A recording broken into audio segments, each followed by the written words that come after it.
नमस्कार, स्वदेश न्यूज की खास पेशकश बातें सितारों की में आप सभी का स्वागत है। मैं हूं भागीरथ साहू। बातें सितारों की में आज हम रूबरू होंगे सिंगर और म्यूजिक कंपोजर मनु खरे से। मनु खरे का जन्म मध्य प्रदेश के छतरपुर में हुआ। बचपन से ही मनु खरे को सिंगिंग और डांसिंग का शौक था। बीएड में ग्रेजुएशन की पढ़ाई पूरी करने के बाद मनु खरे ने मुंबई का रुख किया और वहां फिल्म इब्न बतूता में सॉन्ग सोनिए घर आजा से सिंगिंग के सफर की शुरुआत की। फिर म्यूजिक एल्बम महंगा पड़ेगा छोड़ जाना, सोनिए घर आजा, लव इन लॉकडाउन, इश्क बुराई है, छज्जे पर दिल को भी अपनी आवाज दी है। तो जी म्यूजिक कंपनी से हाल ही में रिलीज हुआ म्यूजिक एल्बम झुट्टी फरीबी को भी मनु खरे ने गाया है। मनु खरे सिंगर के साथ म्यूजिक कंपोजर भी हैं। म्यूजिक एल्बम इश्क बुराई, छज्जे पर दिल, झूठी फरीबी का म्यूजिक भी कंपोज किया है। बहुत जल्द फिल्मों में मनु खरे द्वारा संगीतबद्ध किए गाने लोकप्रिय सिंगर कैलाश खेर, जावेद अली, नितिन मोहन की आवाज में सुनाई देंगे। मनु खरे ने भक्ति सॉन्ग बागेश्वर धाम को भी अपनी आवाज दी है। तो आज हम इनसे मिलेंगे और जानेंगे इनके सिंगिंग और म्यूजिक कंपोजिशन के सफर के बारे में। तो आज हम मुलाकात करेंगे सिंगर और म्यूजिक कंपोजर मनु खरे से। आपको बता दें कि जब ये स्कूल में थे तो स्कूल में टीचर्स इनको गाना गाने के लिए बोलती थी। उसके बाद परिवार में भी अक्सर इनको बोला जाता था क्योंकि ये बचपन से ही बहुत अच्छा गाते थे। फिर धीरे धीरे उसके बाद इनका ये जो बचपन का जो एक शौकिया तौर पर गाने का सिलसिला था, धीरे धीरे ये प्रोफेशनल में तब्दील होता गया। ये मुंबई गए, वहां पर जो फिल्म थी इब्न बतूता से इन्होंने प्रोफेशनल सिंगिंग की शुरुआत की। उसके बाद एक के बाद एक इनके म्यूजिक एल्बम्स आते गए और काफी लोकप्रिय इनके गाने होते गए।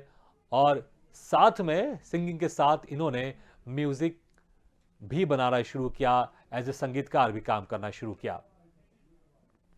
अभी हाल ही में इनके संगीतबद्ध किए गाने कैलाश खेर, नीति मोहन और जावेद अली ने गाए हैं, जो एक फिल्म है, बहुत जल्दी आप लोगों को भी सुनाई देंगे। जितने अच्छे ये सिंगर हैं उतने अच्छा ये म्यूजिक कंपोजर भी हैं।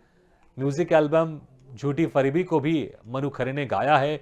मनु खरे सिंगर के साथ म्यूजिक कंपोजर भी हैं। म्यूजिक एल्बम इश्क बुराई, छज्जे पर दिल, झूठी फरीबी का म्यूजिक भी कंपोज किया है।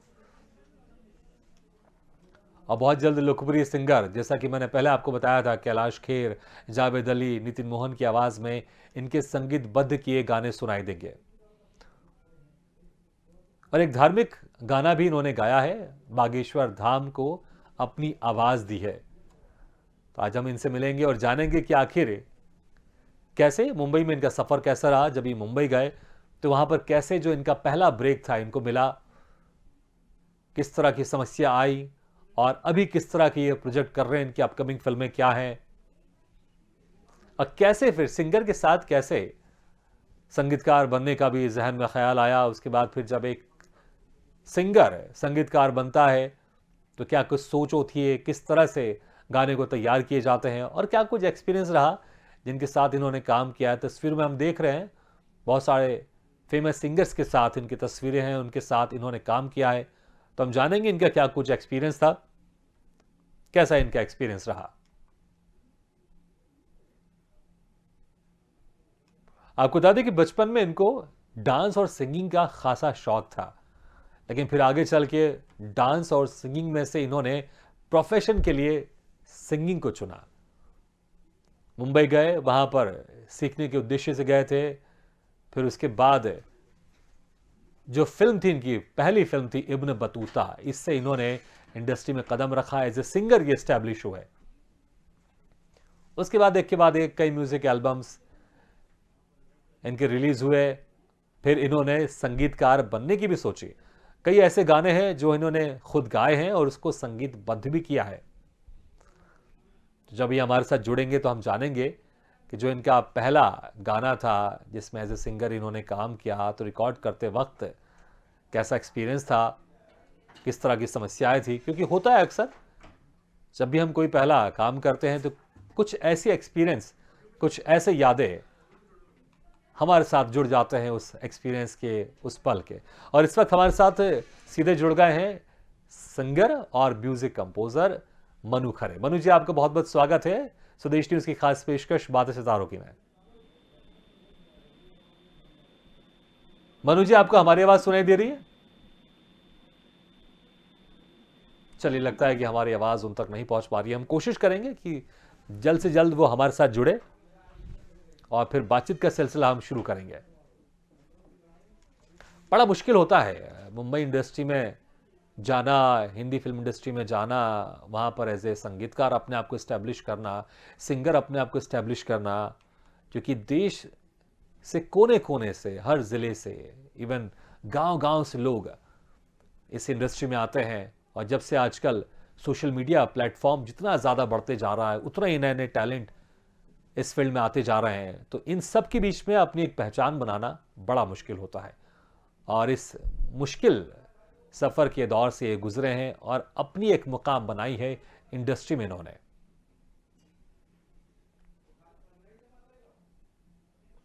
एज ए सिंगर भी काम करते हैं, कई ऐसे गाने हैं जो इन्होंने खुद गाए हैं और उसको कंपोज भी किया है।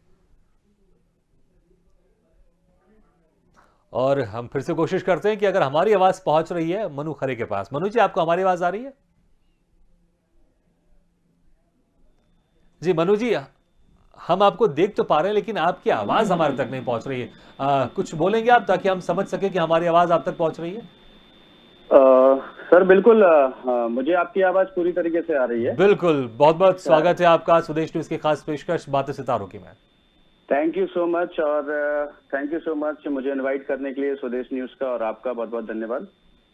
जी, चलिए शुरू करते हैं बातचीत का सिलसिला। हमारे दर्शक इंतजार कर रहे हैं कि कब वो मनु खरे से मिले और कब जो सफर है उनका सिंगर और म्यूजिक कंपोजर का, उस पर बातचीत का सिलसिला शुरू हुआ। मनु जी, सबसे पहले हम बात करें तो बचपन में आपको डांसिंग और सिंगिंग दोनों का शौक था, लेकिन कब आपको ये लगा कि आपको जो सिंगिंग प्रोफेशन है उसको आपको एज ए चुनना है और आपको इसी फील्ड में आगे जाना है? सर मैंने सबसे पहले जब मैं छोटा था तो गाने का शौक तो मुझे बचपन से ही था, और मैं करता था डांस पहले। फिर डांस से मेरा रुझान कम हुआ। मैंने फर्स्ट इंडियन आइडल देखा था, बहुत पहले की बात है, फर्स्ट आया था जब, तो तब से मुझे एक जुनून और एक कहते हैं ना पागलपन के मुझे भी सिंगर बनना है। तो मेरी जो कहना चाहिए सिंगिंग में मैं जो बढ़ना चाहता था, मैंने फर्स्ट इंडियन आइडल देखा था। उसके बाद सर मैंने सोचा कि मैं भी सिंगर बन सकता हूँ, जो भी है, फिर गाना मैंने चालू किया था। तो जो आपका सबसे पहला ब्रेक था, जो आपने एज ए ऑफिशियल रिकॉर्ड किया था आपने, वो सबसे पहला ब्रेक कौन सा था आपका और वो कैसे मिला आपको? सबसे पहले जब मैंने ये गाना गाया था, एक फिल्म के लिए था, अपने शायद मेरे बड़े भाई का भी इंटरव्यू लिया है, तो वो फिल्म इब्न बतूता थी, सोनिए घर आजा करके मैंने वो गाना था गाया था जी। और वो मेरी पहली प्रोफेशनल रिकॉर्डिंग थी, जो कि मैंने म्यूजिक डायरेक्टर उसमें तरन्नुम मलिक थी और बड़े भाई ने उसमें गाना लिखा हुआ था, तो वो गाना मैंने गाया था, वो मेरा पहला गाना था सर। तो कैसे एक्सपीरियंस कैसा था आपका उस रिकॉर्डिंग का? पहला एक्सपीरियंस तो सर कहना चाहिए थोड़ा सा डर भी था कि फर्स्ट टाइम मैं कर रहा हूँ, और स्टूडियो का जो एक एक्सपीरियंस होता है तो वो मुझे उस टाइम पे कम था। और उसके पहले भी मैंने कुछ गाने किए हुए थे, लेकिन सर प्रोफेशनल और फिर किसी बड़े म्यूजिक डायरेक्टर के साथ अगर आप कोई गाना रिकॉर्ड कर रहे हैं तो सर एक डर भी होता है और एक्साइटमेंट भी होता है, तो मुझे दोनों चीजें थी। और जब फर्स्ट टाइम मैंने उस गाने का मुखड़ा गाया तो काफी देर थोड़ा सा ऐसा चलता रहा कि उतना फीलिंग्स के साथ नहीं हो पा रहा था, थोड़ा सा डर भी लग रहा था। फिर धीरे धीरे हुआ क्या सर, मैंने कंफर्ट जोन एक लिया और जब स्टैंजा गाया तो मैंने एक बार में ही उसको खत्म कर दिया। क्या बात है। तो हाँ, तो वो बड़ा अच्छा एक एक्सपीरियंस था कि मैंने तरन्नुम मलिक बहुत अच्छी सिंगर हैं और उन्होंने काफी गाने गाए हुए हैं, तो उन्होंने मुझसे बोला कि यार ऐसा कुछ मतलब ऐसा गा दो कि आतिफ असलम भी आ जाए उसमें, कुमार सानू भी आ जाए, सोनू निगम भी आ जाए, सारे सिंगर्स का कुछ तो भी मेल कर दो। क्या बात है। तो मैंने कोशिश की थी और वो गाना पहला था मेरा, और कुछ अलग तरीके से मैंने गाया था। क्योंकि डर था कि जो पहले मैंने मुखड़ा गाया तो उतना अच्छे तरीके से हो नहीं पा रहा था। फिर मैंने जैसे ही स्टैंजा गाना चालू किया तो सर वो पहली बार ऐसा हुआ था कि म्यूजिक डायरेक्टर भी बड़े सोच में पड़ गए कि कोई भी गाना जब आप रिकॉर्ड करते हो तो दोनों हेडफोन आपके उसमें फीडबैक आता है, आप उसमें सुनते हो। तो मैंने ऐसे गाना रिकॉर्ड किया था कि मैंने सिर्फ एक सिंगल हेडफोन था वो यूज किया था, वो भी पूरा दूर से, जिसमें ट्रैक बिल्कुल माइनर सुनाई दे रहा था। तो जब मैंने ये गाना रिकॉर्ड किया, जब स्टैंजा पूरा कर दिया, तो मुझे लगा कि अभी तक शायद इनको मजा नहीं आ रहा था। हाँ, और शायद ये इन्होंने अब मुझे टोका ही नहीं है, थंब दिखाया उन्होंने और वो आगे बढ़ते गए और लास्ट में मुझसे बोला कंप्लीट हो गया गाना, आप बाहर आ जाइए। तो मैंने कहा कि ये तो ऐसा लग रहा है कि शायद अब ये बोर हो गए और इनको थक गए ये रिकॉर्डिंग करवाते करवाते। हाँ, तो फिर उन्होंने बताया कि ये भाई मैंने पहली बार लाइफ में ऐसा कोई सिंगर देखा है, बाकी सिंगर्स तो सारे मतलब हेडफोन लगाते हैं, हाँ। पूरा फीडबैक भी आना चाहिए, आपका वोकल भी सुनाई देना चाहिए, लेकिन ये बोले मैंने पहला सिंगर ऐसा देखा है कि उसको ना ट्रैक बिल्कुल कम चाहिए और इतने दूरी से मैंने देख रही हूँ कि मैं गाना रिकॉर्ड कर रहे हो आप, ये फर्स्ट टाइम देखा है। तो सर वो अच्छा एक्सपीरियंस था, पहला था, लेकिन मजा आया था मुझे। बिल्कुल। तो अच्छे बहुत लगते थे। खूब और बहुत ही इंटरेस्टिंग एक्सपीरियंस था आपका। और वन टेक ओके किया आपने। अक्सर हमने सुना है कि वन टेक डायलॉग डिलीवरी देते हैं एक्टर्स, लेकिन आपने भी वन टेक आपने ओके गाना गाया, वो भी गाना इतना लंबा रहता है, मुखड़ा होता है, उसमें अंतरा होता है, वन टेक ओके गाना बड़ी बात होती है। तो हमारे दर्शक भी गाना जरूर सुनना चाहेंगे आज, जो आपका पहला गाना था, आपने स्टूडियो में as a official professional record किया था आपने। कोई सर अगर वो दो लाइन बहुत अगर आपको याद हो इस गाने की। बिल्कुल बिल्कुल बिल्कुल। सोनिए घर आ जाब तो, जानिए घर आ जाब तो, हीरिए घर आ जाब तो आ, सोनिए घर आ जाब तो, जानिए घर आ जाब तो, हीरिए घर आ जाब तो आ, अपना हाले दिल कह सकूं ना मैं और बिन तेरे रह सकूं ना मैं, तेरी बाहों में है मेरा चैनो सुकून, तू मेरा ख्वाब है आके मेरा जुनून, सोनिए घर आ जाब तो आ। बहुत खूब, थैंक यू बहुत ज़बरदस्त, बहुत ज़बरदस्त, बहुत अच्छा गाना गाया आपने। और मुझे लग रहा है थैंक अगर यू। आपने किसी के लिए इसको गाया होगा तो वो घर ज़रूर आ जाएगा। सही बात। अच्छा, इसके बाद फिर आपने कई म्यूज़िक एल्बम्स भी गाए आपने, तो फिर जब फ़िल्म का गाना और म्यूज़िक एल्बम, जो आजकल इंडस्ट्री में सिंगल्स कहते हैं उसको, तो क्या कुछ उसमें एक्सपीरियंस रहा? उसके बाद फिर कैसे जब आप एक फ़िल्म का गाना गाते हैं और जब आप एक म्यूज़िक एल्बम गाते हैं, तो क्या कुछ डिफरेंस रहता है? कुछ ख़ास ध्यान रखना पड़ता है या फिर दोनों सेम रहते हैं?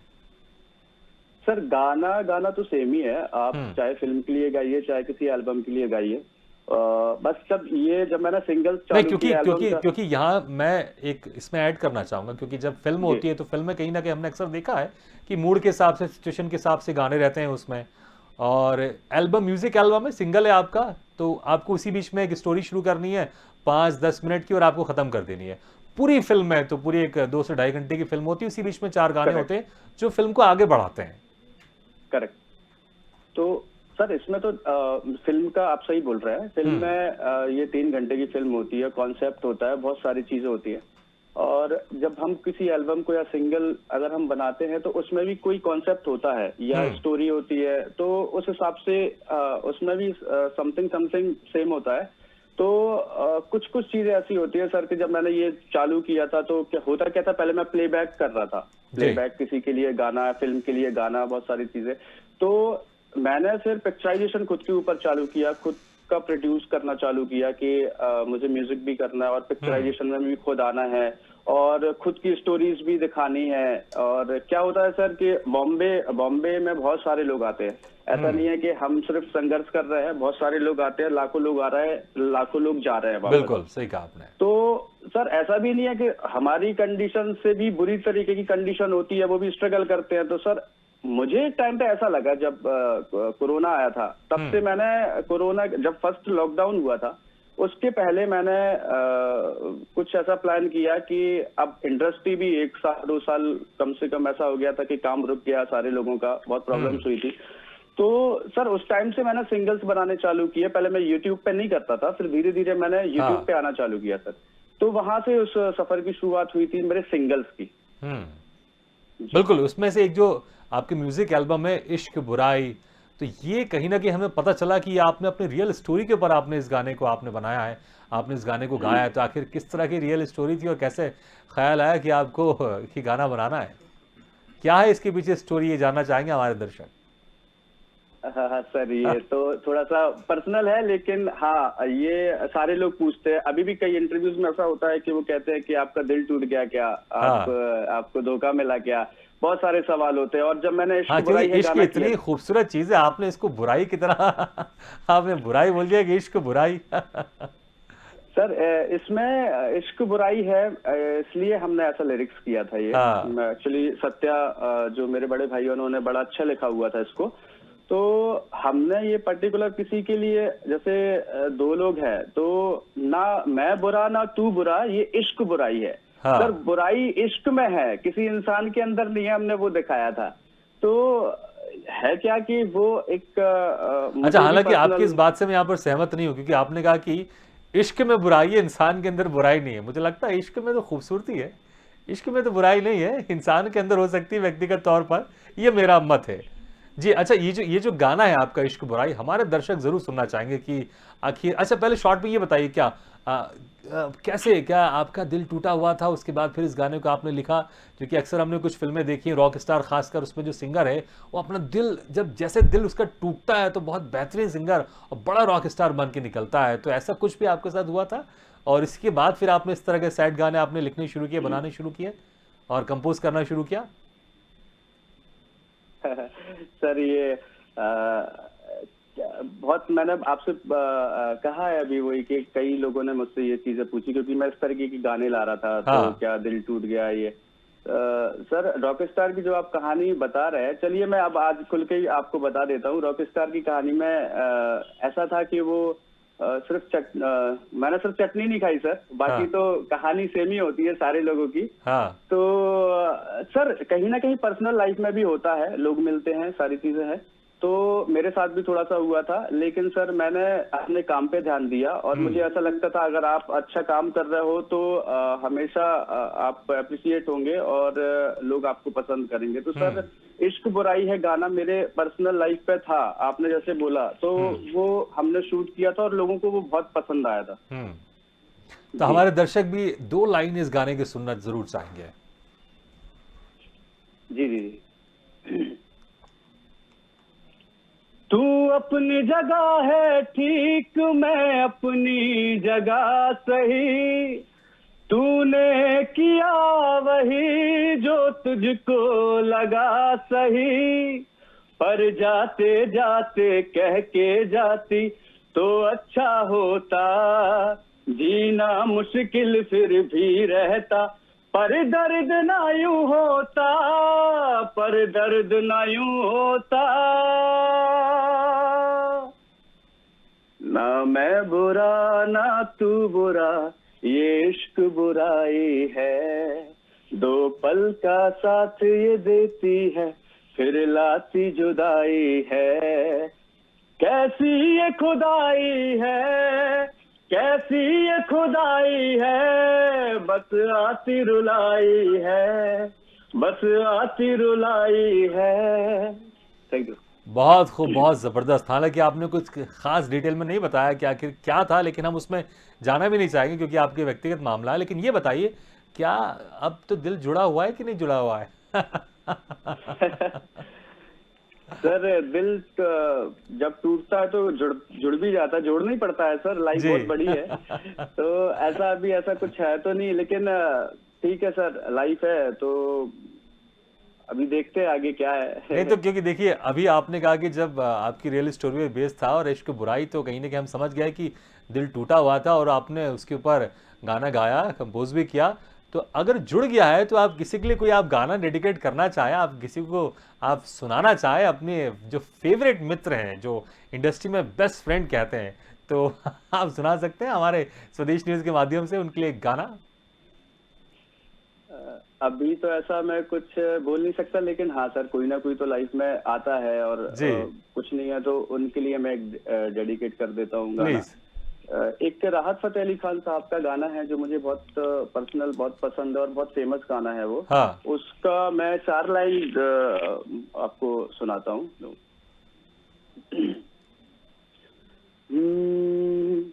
भूल जाने का हुनर मुझको सिखाते जाओ,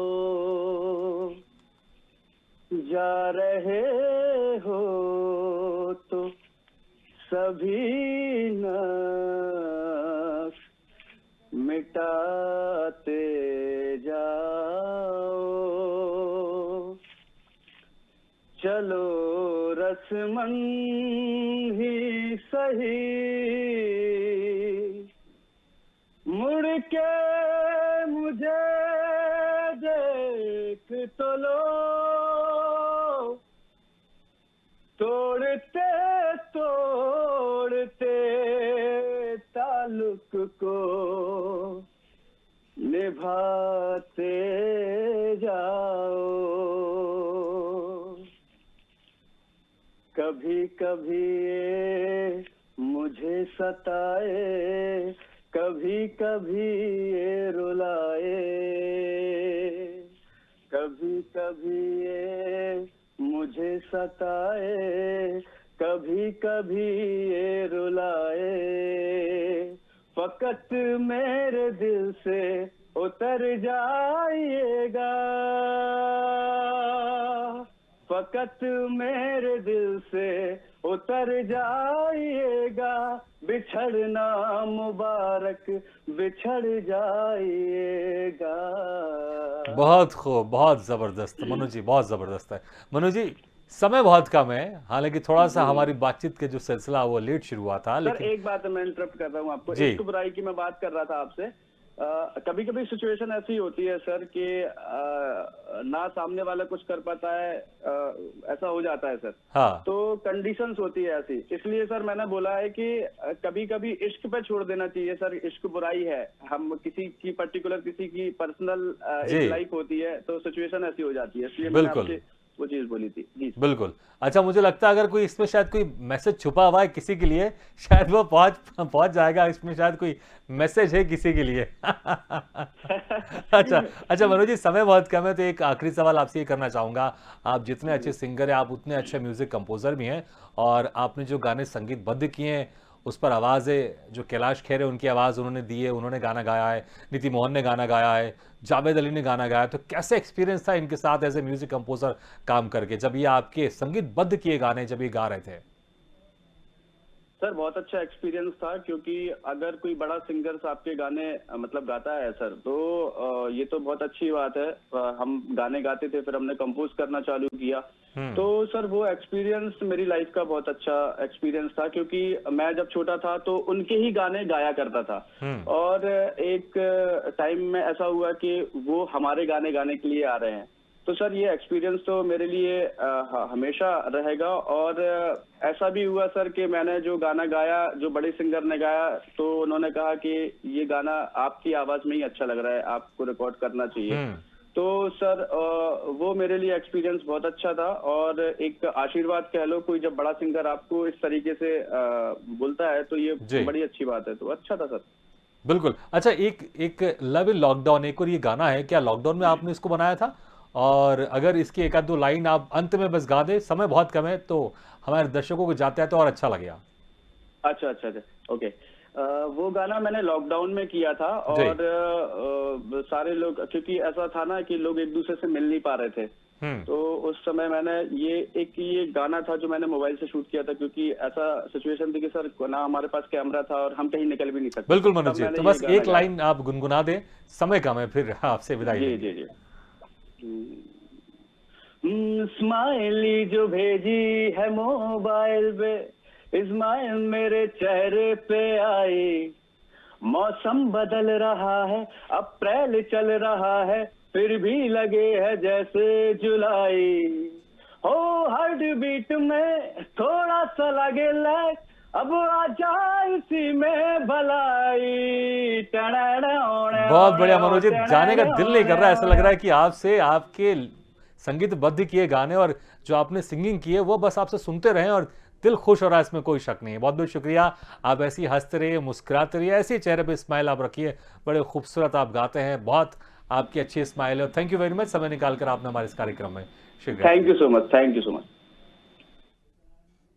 तो बातें सितारों की में आज हम रूबरू हुए मनु खरे से, जो कि बहुत अच्छे सिंगर हैं और म्यूजिक कंपोजर भी हैं। अगला बार हम फिर किसी शख्सियत से मुलाकात करेंगे, तब तक के लिए दीजिए इजाजत। लेकिन खबरों का सिलसिला लगातार जारी, आप देखते रहिए स्वदेश न्यूज, सबसे पहले देश।